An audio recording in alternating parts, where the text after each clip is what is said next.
eyes when I gave the word. Now in the morning I sleep alone. Sweep the streets I used to own.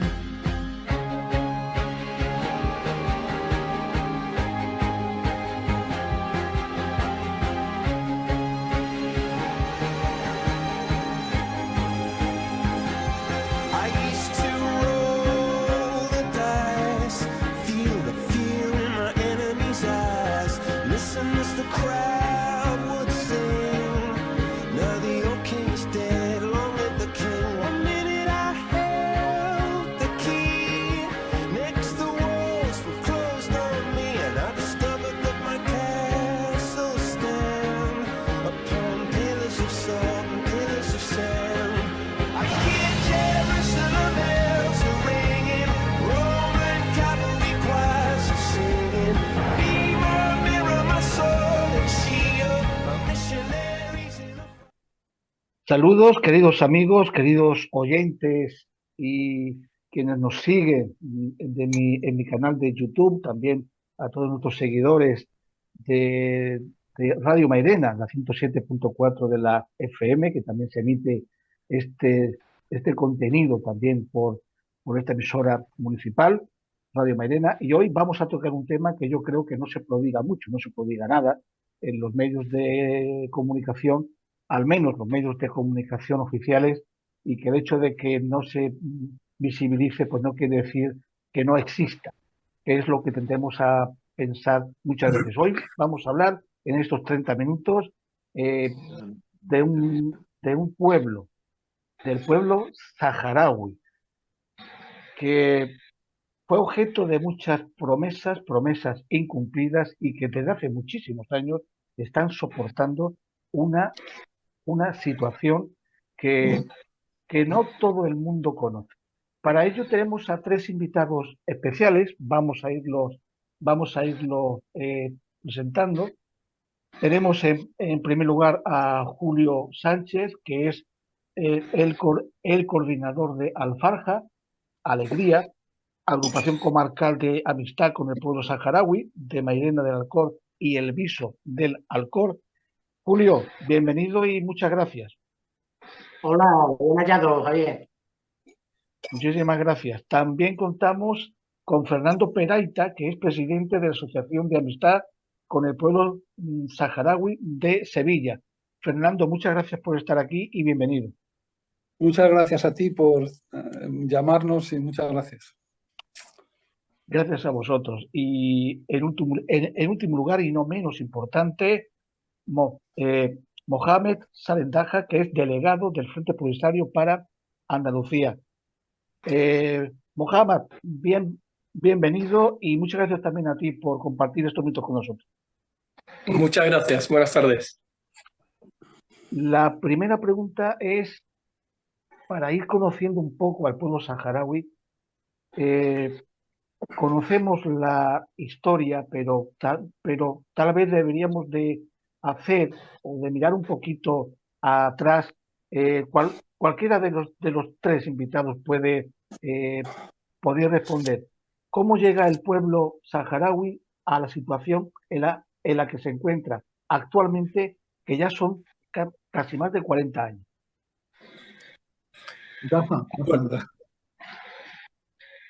Mohamed Salem, ¿no?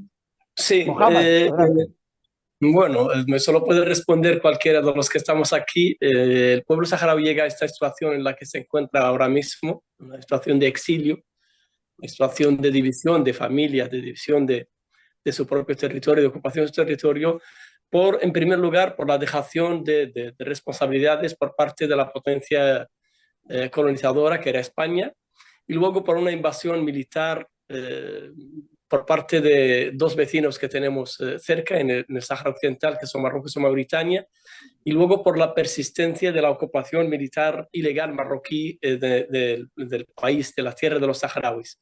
Esa situación obligó a miles de saharauis a salir de su tierra, por lo opuesto, hace ya casi 50 años, y sobrevivir en campamentos de refugiados en territorio argelino, en un desierto difícil y complicado. sobrevivir y seguir resistiendo contra esa ocupación gracias también al apoyo y la solidaridad de muchos pueblos y países del mundo, especialmente a las asociaciones de amistad con el pueblo saharaui, de las que dos tenemos ahora mismo en este espacio a dos representantes que pueden perfectamente hablar de esa situación que obligó al pueblo saharaui a estar en la situación en la que está. ¿Cómo es un día? ¿Cómo es un día en uno de los campamentos? ¿Cómo se desenvuelve la gente? ¿Cómo se puede vivir en un desierto?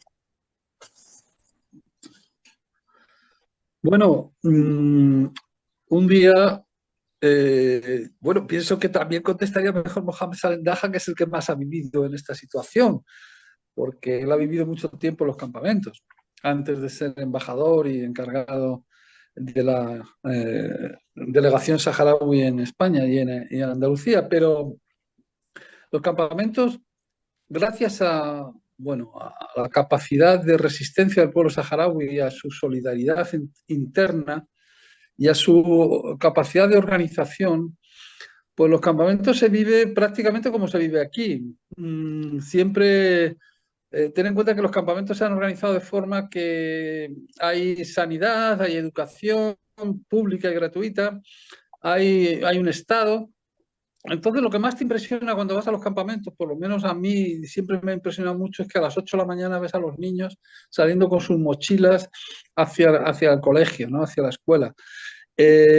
Los niños van a la escuela, están en la escuela pues todo el día, como aquí, luego a la tarde vuelven a casa, hacen sus deberes y salen a jugar a un espacio donde no hay coches, donde no hay problemas de que te pueda atropellar un coche en general, aunque ahora hay algunos jóvenes que se están pasando un poco de la raya con los coches que importan de España, ¿no?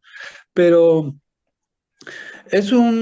ahí el problema más importante, ten en cuenta que el pueblo saharaui ha optado por la cultura el gobierno saharaui ha optado por la cultura de su pueblo antes que por nada, ¿no? Entonces hay un problema muy grande porque el país por excelencia solidario con el pueblo saharaui ha sido Cuba, además de Argelia y en los primeros tiempos Libia. Y hay muchísimos saharauis formados y muchísimos jóvenes saharauis formados con educación en Cuba, con carreras universitarias. Y eso sí es realmente un problema. El problema de la juventud en el sentido de que son jóvenes que han vuelto de Cuba con una carrera universitaria, que están en los campamentos, donde, bueno, no hay una actividad económica importante. Hay una actividad, por ejemplo, un señor que vuelve licenciado en economía o en filología árabe, pues es muy difícil que encuentre un trabajo en los campamentos, ¿no? Entonces, esos jóvenes sí tienen una vida más difícil, ¿no? Más difícil que lo que la tienen los niños que viven en un estado relativamente bien y lo que tienen los mayores que ya, bueno, pues tienen menos energía que esos jóvenes, ¿no? Estos jóvenes, digamos, son personas que tienen una adaptación difícil a los campamentos por la falta de actividad económica y por la falta de futuro en los campamentos, ¿no? Que el futuro del pueblo saharaui, como todos ayudamos a que... Julio, coméntanos tú desde tu posición, desde tu perspectiva y trabajo al frente de la coordinación de esta asociación de ayuda al pueblo saharaui en Mairena y en el Viso del Alcor, ¿cómo se gestiona toda esta ayuda y en qué épocas, si solicitas ayuda siempre, a qué tipo de establecimientos y qué tipo de productos son los más necesitados allí? Bien, como tú decías, desde el punto de vista histórico, pues son ya más de 40 años, casi 50 años los que están sufriendo esta situación en los campos de refugiados y evidentemente todos estos años han servido pues, para que se urda una trama de complicidad entre numerosísimos pueblos, numerosísimas asociaciones de todo nuestro territorio español y muy principalmente desde Andalucía. Y la verdad es que hubo unos años en que el Viso y Mairena tuvieron cada uno de estos pueblos una asociación, además importante y potente. En la de Mairena estaba Manuel Jesús Vallejo al frente, y en el Viso Alfonso Cuevas. Bueno, y después de la crisis económica de 2008, pues lamentablemente esto significó un antes y un después en todo el movimiento solidario con el Sáhara, y muchas de estas asociaciones desaparecieron.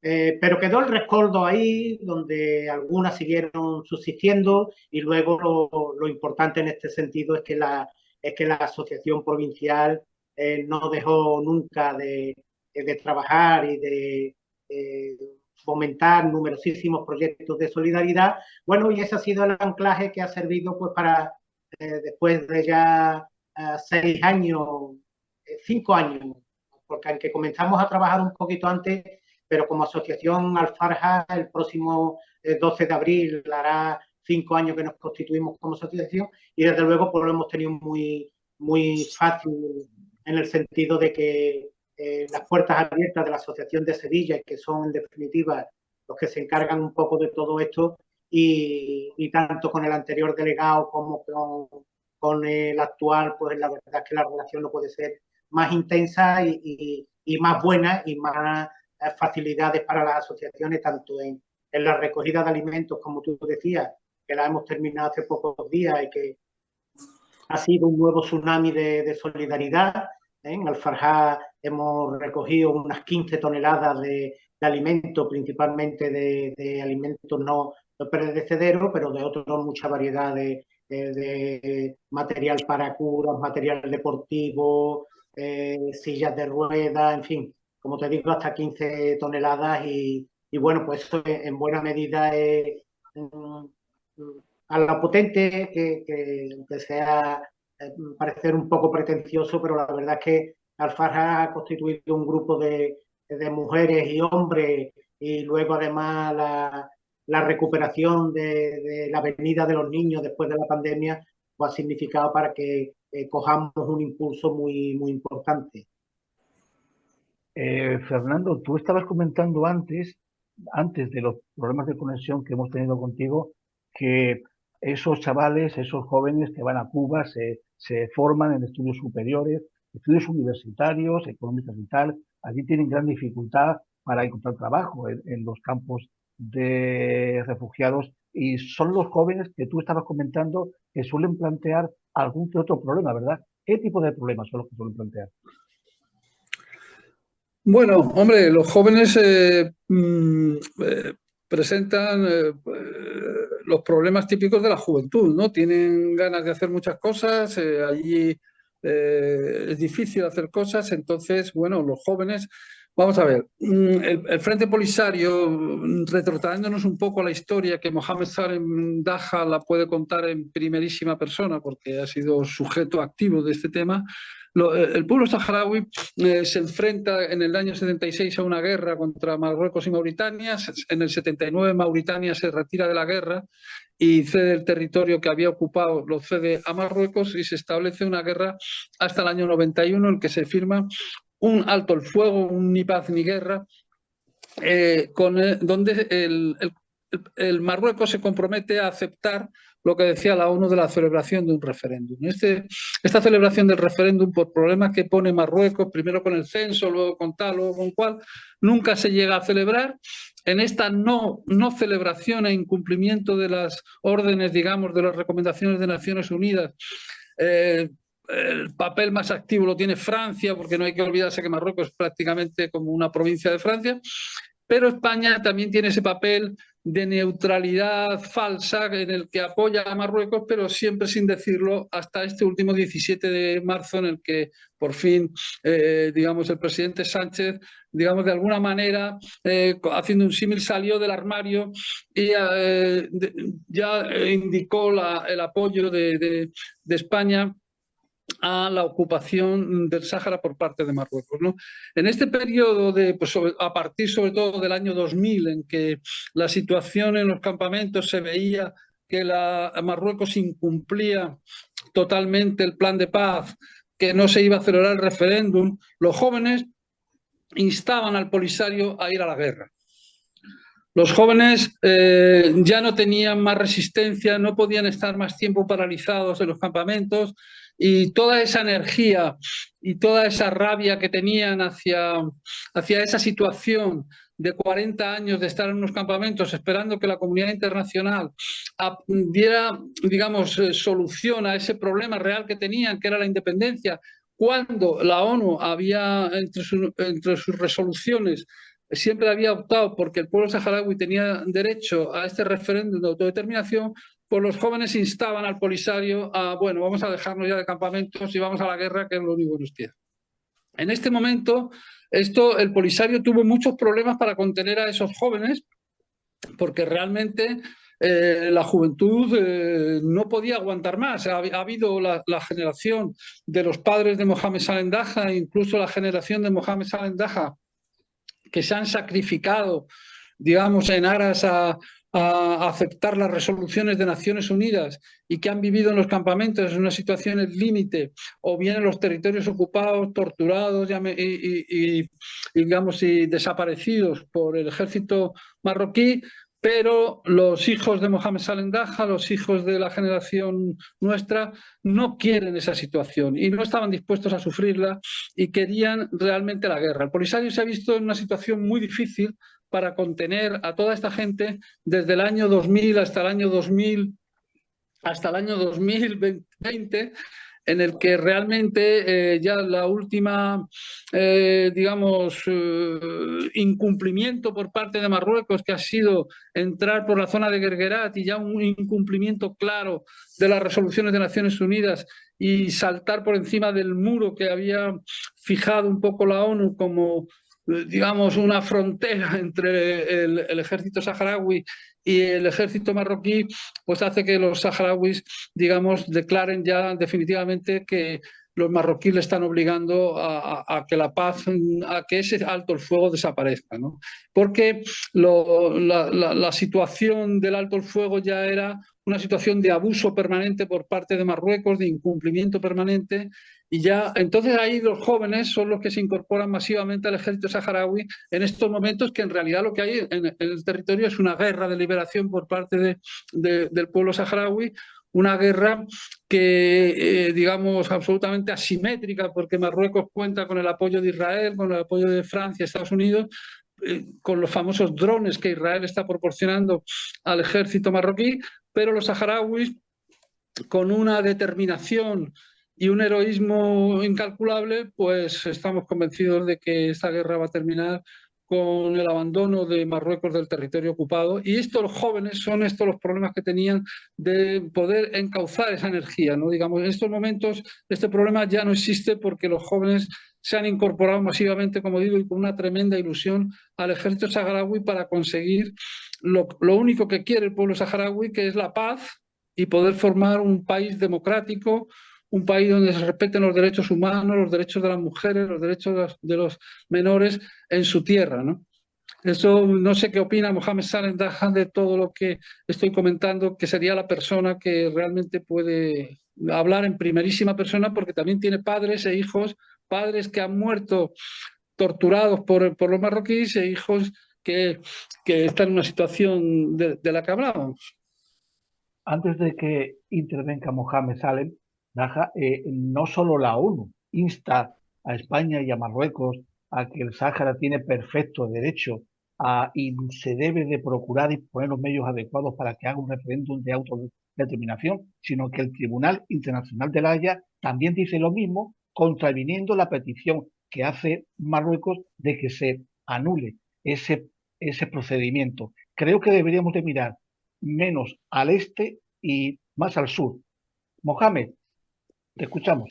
Sí, sí, como estaba comentando Fernando, todos sabemos que el pueblo saharaui fue víctima de una invasión ilegal, de una guerra asimétrica, de una guerra totalmente injusta contra su país y contra su estabilidad, contra su progreso, contra su liberación y su dignidad. El pueblo saharaui se levantó en armas para defender esa libertad, esa dignidad y luchó a brazo partido contra la ocupación marroquí durante 16 años completos, y al final Marruecos tuvo que ceder, tuvo que dar su brazo a torcer y aceptar el plan de paz de Naciones Unidas que Marruecos siempre ha rechazado, nunca ha querido que se pusiera en práctica.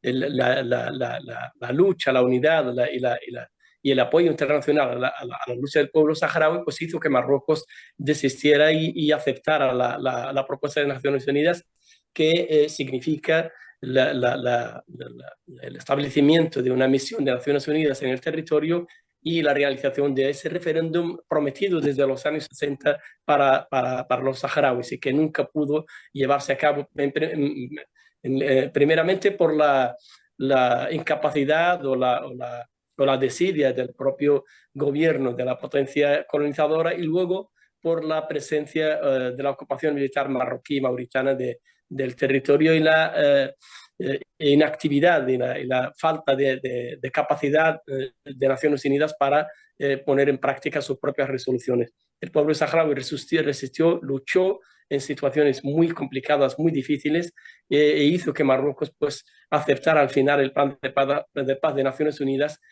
pero como dijo Fernando, lo hizo simplemente para que haya un alto el fuego y para que pueda aprovechar el tiempo y, digamos, ir incumpliendo la legalidad internacional y la lucha y la puesta en práctica de las resoluciones de Naciones Unidas. Al final hemos llegado al punto de partida y el pueblo saharaui, el Frente Polisario, tuvo que retomar nuevamente las armas por la agresividad marroquí y el incumplimiento del plan de paz por parte de Marruecos. Pues se tuvo que retomar nuevamente la lucha armada, la guerra, que es la que está ahora mismo desarrollándose en el territorio del Sáhara Occidental, donde Marruecos utiliza drones de última generación para asesinar a civiles y para arrasar todo lo que se encuentra en su camino en ese territorio. Eso lo hizo también en los años 70 y no hizo mella en la resistencia y en la lucha del pueblo saharaui. Nosotros estamos decididos a seguir luchando por nuestro derecho inalienable a la libertad y a la independencia, y cueste lo que cueste, vamos a recuperar nuestra libertad y vamos a recuperar nuestra independencia, que hemos querido siempre recuperar con la vía pacífica, con el diálogo, con la aplicación del derecho internacional, pero se nos ha impuesto una vez más por parte del agresor marroquí una guerra que no queremos, pero a la que estamos decididos a enfrentarnos y a luchar para recuperar nuestra libertad. Yo quiero también expresar ese sentimiento de gratitud del pueblo saharaui hacia todos los que nos han apoyado en los momentos más difíciles, más complicados, en especial a las asociaciones de amistad con el pueblo saharaui, su lucha diaria, su compromiso, su entrega para que el pueblo saharaui pues viviera lo mejor posible en esas condiciones tan complicadas en las que está viviendo desde hace ya cerca de 50 años. Una situación de exilio, Mohamed de Salem, oportunidades. Mohamed Sí. Salem, perdona, mira, yo en este momento que Mohamed Salem habla de esto, a mí me parece importante, perdona, Daha, que resaltar que la solidaridad del pueblo español, no del gobierno español, con el pueblo saharaui, como decía Daha, es absolutamente impresionante. Y yo creo que el ejemplo más palpable lo tenéis cerca de vosotros, porque la solidaridad de Mairena del Alcor y del Viso del Alcor, de la gente de Mairena del Alcor y del Viso del Alcor, es absolutamente impresionante. El otro día fuimos Mohamed Salem Daha y yo a ver la nave donde estaba la caravana. Nos impresionó muchísimo con la conexión con esta organización también, que tenía personas un poco con algunos problemas. Y yo creo que Julio podía también, digamos, ampliar esa información sobre ese, como él llama, un tsunami de solidaridad. Y no nos olvidemos de que todo, como siempre nos repite Julio, todo se hace dentro de un espíritu de alegría, de compañerismo y de una solidaridad sin límites que está llevando el pueblo de Mairena y el pueblo del Viso, y con ese maravilloso proyecto del año pasado de los periodistas solidarios. Perdona, Mohamed Salem. Sí, adelante, por supuesto. Don Bueno, Julio. sí, Julio, adelante. Sí, no, Simplemente decir que bueno, después de unos años muy complicados y muy difíciles aquí, ¿no? Como decía antes, después de la desaparición de muchas asociaciones por la crisis económica, porque hubo muchísimos ayuntamientos que dejaron de apoyar la causa, se vieron obligados a ello. Bueno, pues esto se ha retomado después de la pandemia. El año pasado fue una explosión de alegría cuando vimos llegar a esos niños y niñas al aeropuerto de Sevilla y como dice el nombre de nuestra asociación, no es un capricho que escogiéramos esa palabra, al-Farha, alegría, porque bueno, pensamos que la alegría es lo que hace que vayamos eliminando muchas de las barreras que puedes encontrar por el camino. Y nos parece que en cierta medida eso lo estamos transmitiendo. Nuestros escritos los firmamos con esa palabra, ¿no? Con el nombre de la asociación, pero en castellano, alegría. Y es mucha la gente que nos lo hace reseñar, lo que decía Fernando el otro día, cuando estábamos allí trabajando en la nave y mucho, y había allí un grupo de 20 personas, de 20 usuarios de la asociación ABAIN, con esa inmensa alegría, con ese sacrificio, sabiendo cuál era el motivo, sabiendo cuál es la causa. Esto es un movimiento que nosotros creemos que vuelve a resurgir con muchísima fuerza, que lo hemos visto en este proceso que estamos terminando de Caravana por la Paz y que se va a ver nuevamente reflejado en el proyecto probablemente más emotivo y más bonito que afrontamos a lo largo del año, que es el de Vacaciones en Paz, porque bueno, lo que estamos observando y lo que vemos en otros pueblos es que el tema se está ambientando. Y si el año pasado vinieron 116 niñas y niños a la provincia de Sevilla, este año lo vamos a superar y con creces y de largo esa cantidad. Y eso evidentemente al final es una inmensa alegría. Muy bien, Yo creo, pues Javier, que sí, los adelante. saharauis, tú sabes que la vivienda a lo largo de siglos del pueblo saharaui ha sido una jaima. Andalucía, digamos, sin duda, es la jaima grande del pueblo saharaui, es el sitio, la hermandad más evidente con el pueblo saharaui es Andalucía. Y no sé qué tiene que decir Mohamed Salem Daha alrededor de la solidaridad de Andalucía, porque él ya fue delegado hace años y conoce bien nuestro pueblo y sabe del inmenso caudal solidario que aquí se tiene con el pueblo saharaui y la inmensa hermandad, ¿no? Un sitio donde los saharauis están como en su casa. No sé, Mohamed. Sí, Dos sí, sí, minutos, así Mohamed. es, Fernando. Dos minutos Nosotros tenemos. siempre lo hemos dicho, yo lo he dicho en muchas ocasiones, Andalucía es un territorio, una comunidad autónoma, un pueblo, amigos del pueblo saharaui. Aquí nos encontramos como en casa y se ve además en la entrega de la gente, la solidaridad de las asociaciones de amistad con el pueblo saharaui, se ve también en el número de proyectos y de iniciativas que se llevan a cabo a lo largo y ancho de la geografía andaluza en solidaridad con el pueblo saharaui. Probablemente uno de los movimientos de solidaridad más importantes, más consistentes, más potentes de las comunidades autónomas españolas con el pueblo saharaui es precisamente el que existe en Andalucía. Prácticamente en todos los pueblos y ciudades de Andalucía hay asociaciones de solidaridad y amistad con el pueblo saharaui. Y de aquí nosotros sentimos muy cerca a Andalucía, muy cerca al pueblo andaluz, muy cerca la comunidad de Andalucía y siempre es una referencia de la solidaridad internacional con la lucha del pueblo saharaui. Muy bien, pues muchísimas gracias. Mohamed Salem, Julio Sánchez, Fernando Peralta, muchísimas gracias. Ahí queda dicho eso, mucha fuerza y mucho ánimo. Y a seguir, adelante. Muchísimas gracias a ti. Gracias a vosotros y un saludo.